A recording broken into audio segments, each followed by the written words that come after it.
you've all gone to law school. You've all invested 3 years and a couple $100,000 in something, right? And so it's really important to figure out what it is that you want to do with this. I've never sailed before, but sailing is always the analogy I think of with a career, in the sense that I'm trying to get from point A to point B, and I've got to ride all kinds of different currents. Sometimes there is no wind, sometimes the wind is going in the opposite direction, and so I've got to learn how to manipulate that wind to get from point A to point B. And this kind of touches on what we were talking about earlier. Sometimes you just have to play the hand that you've got. You might not, the job that's immediately in front of you might not be exactly what you want to do, but the trick is to work that job and to keep doing it, but to not lose sight of where you're trying to get your boat in the end. I have this friend that it's a great example. He started out as a patent lawyer because that was the best job he could get. He went from that, his firm got bought by a large firm, went from that to a transactional practice, and then he went from that to Simpson Thacher because he worked with Chinese every day. He would only read Chinese papers and watch Chinese TV. And Simpson was opening a Beijing branch. And so he got to Simpson, and he's now in China doing cap markets, which is what he wanted to do. He wanted to be a master of the universe in China, and he's finally doing it. And so the trick was, he figured out, how to keep the people happy that are directly in front of him, but then also how to supplement his career to get from point A to point B. A really good way to do this is to look at pro bono work. And so my experiences in big law firms is that a lot of junior associates just get swamped with document review. And it's very easy just to take the work that's handed to you, particularly because there's so much of it. The trick to law firms is that only works for about 8 years, and then you're out of associate years. And if all you've done is document review, then you're kind of out of luck at that point. And so you've got to take the work that's given to you and do that, but then also figure out, how do I get from point A to point B? How do I get the skill set that I need to get to where I want to be?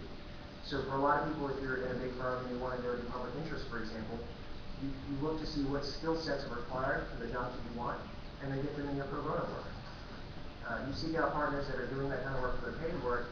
You try to seek out work for them. You make sure that they like the work that you do, and try to look really busy when the other partners come around.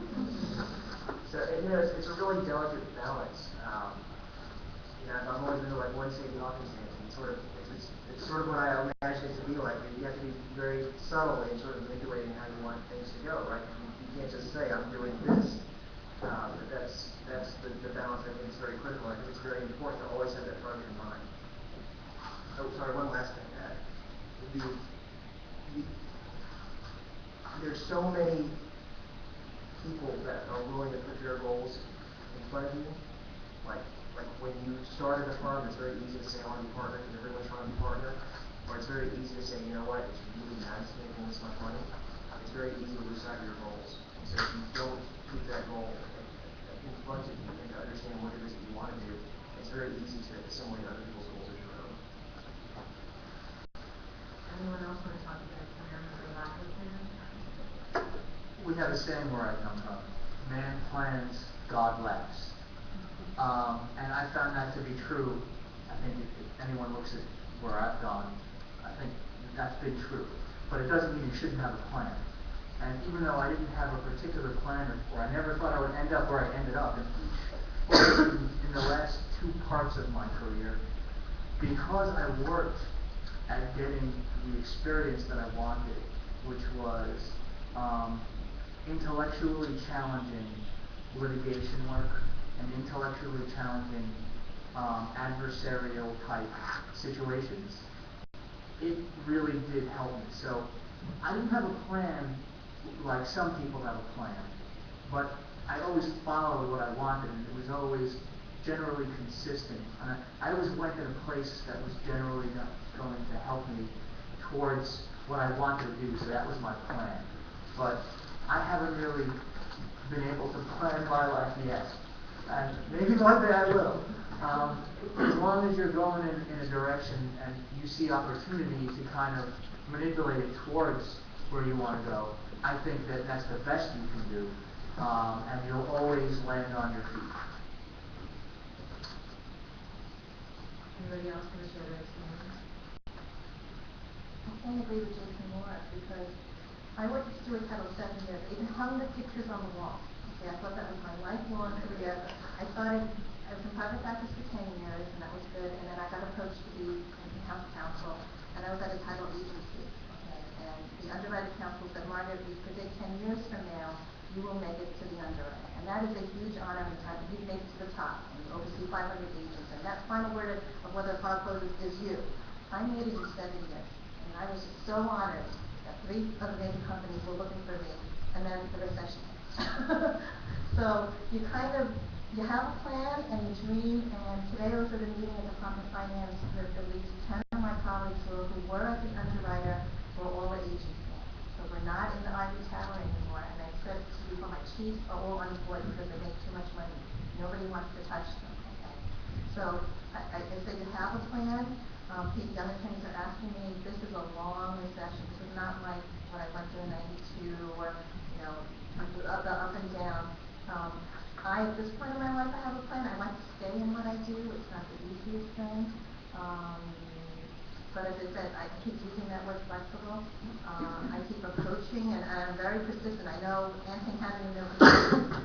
The people, the underwriters that are not hiring right now, I stay in contact with all the HR directors, all the agency directors, whatever senior counsels that are there. I have lunch and dinner with them. And they know that Margaret's being very thorough, because 2 of them said to me that they're looking for attorneys in the next 6 months. So it wasn't for one attorney. I made a funny remark and I said, well, that one position is going to have 300 applications, and they're very nice, and that Margaret will come to first. There is an example of staying connected, networking. I know networking, you know what, and I can't agree with Tony, it doesn't even get to be networking. At a certain point, these are all my ex-sponsors. These are people that I work with, people that brought me to companies in my friends now. They're not the same. And we will help each other out. With 2 of my mentors, I'm helping them right now. I can't even believe that it's reversed. I'm helping connect them with all these people that I know. So it becomes like a family. Because I try to tell people, when the younger attorneys when they met with me, they get so turned off by it, that it's such negative connotations. I wish we could change the words. Okay, because it's not as bad as I consider it's like making friends. Making friends that'll help. And through my network, I see one of my I think is in the room to see that. My non-attorney networks, I work with John knows a lot of bank sponsors for real estate committees. We're all helping one another, believe it or not. Okay, so it branches out. I want to say it in a positive, really nice note. Everybody, my boyfriend was a Bear Stearns years ago when it fell. He called me at the office and said, turn on CNBC, the bank's going up. Who would ever believe that? But then again, a couple years before he went to Kitty Peabody when they were in there and they locked Milton up. So he's been through all of this. So he and I are an interesting couple to talk to. But to us, and we're older than all of you, we still had a lot of optimism in our careers that this is what we love to do. We have passion about what we love to do. We're trying to hang on as much as possible to keep staying within the framework of what I do is law. And right now, I'm grateful to have my 5th business card in 4 years, and I know it's crazy when people see it. Poor Jan has to keep changing my profile. But I have that I'm employed because some people I talk to are not employed, and they're not going through a very good point in their lives. So I feel confident real estate will come back to what it was. It was glory years 4 years ago. We all lived very, very good lives. But I think that because I've established in my industry that I love what I do, the clients, right now there are clients calling me, why can't we get you back the underwriters? So I said, you should tell those people you want marketing back. Don't be shy again. So you got to get it out there. Try to do it gracefully though. I'll say that. Just one point about networking. It's a dirty word because it implies that you're doing it for selfish reasons to many people. Don't think of it as networking. Think of it as relationship building. I can't tell you. I have friends that I went to law school with. I was in touch with them. When I started to open my firm, just to say hello. I didn't do it because I thought they were going to give me business. One guy's a criminal attorney. It just so happened that I got 2 phone calls. One at like 5:30 on a Friday, and one at 12 on a Saturday in the past 2 months. And friends of friends I know, they're like, Jason, I need a lawyer. And what happened? Well, my cousin got arrested, or my friend got arrested. He had $10,000 cash on him. Made dumb statements to the police. And I knew exactly who to call. And so that's why you do it. It's not. First of all, I get to help a friend of mine, and I get to that is in trouble, and I get to help someone that I know that's reliable, will do a good job. And so that's an example of that's what I think of when I say networking. It's not, if you go to someone and you want something from them, they'll smell it on you. They can smell it on you like that. I mean, it's very obvious, whether you say it or not. So don't look at it as networking. Look at it as relationship building. Talk to people about what you can do for them first, because that's really what it's about. Because you may need them at some point, but they may need you, and that's what a community is. So it's really about community building and relationship building, not networking. I guess my last question before we turn it over to the audience is, I feel like New York has such a deep talent pool. There's so many people who are talented. It seems like to some extent we're almost all interchangeable as well. So how did you overcome that in your career, and how would you recommend to others? What is something that really makes yourself apart?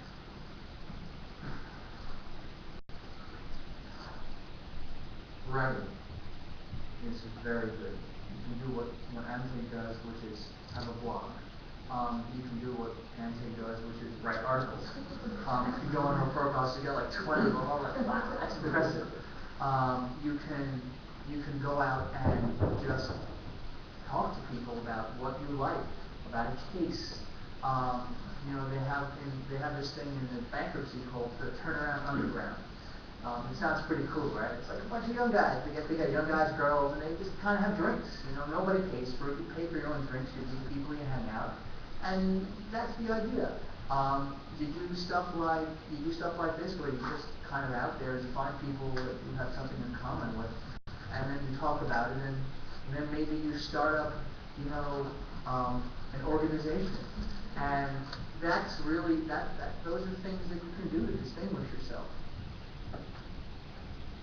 The other thing I would say is, again, within the contours of you're already in a large firm environment, make yourself invaluable.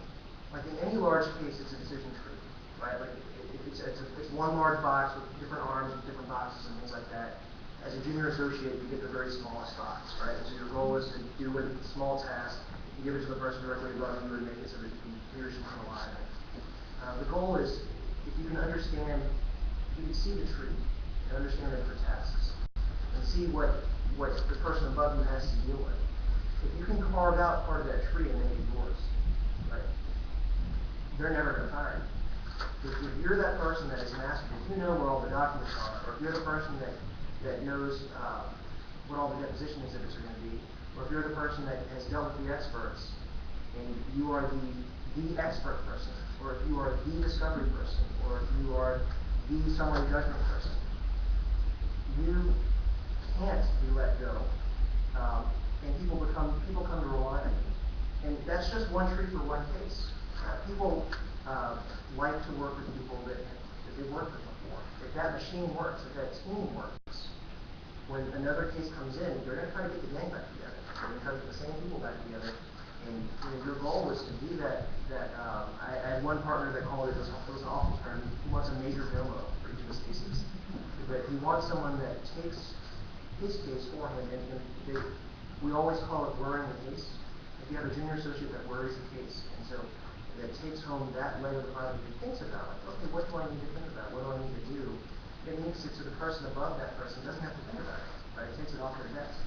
That's also how you make partner, right? Because you find someone that brings in the business. You either make it rain yourself, which is difficult to do in a very large firm environment, or you find someone that does make it rain, and you become a major domo for them. You become invaluable to them so that they use you for all their cases. You'll see in a lot of the big firms, there's sort of tiered partnerships. They're super senior partners that run the business, and then they're junior partners that essentially just work their cases. I wouldn't say that they're service partners because they're not interchangeable. They're part of this tree, part of that person's group. But the trick is you want to be that person's right hand. And you don't have to do it at the partner level. You could do it when I was at the firm right before I left, I was running a case, so I was a major domo for a partner. So I was his right hand. And then I had junior associates that were doing it for me. And there was one first-year associate that was far better than third and fourth-year associates that I worked with. But it's because I could rely on it.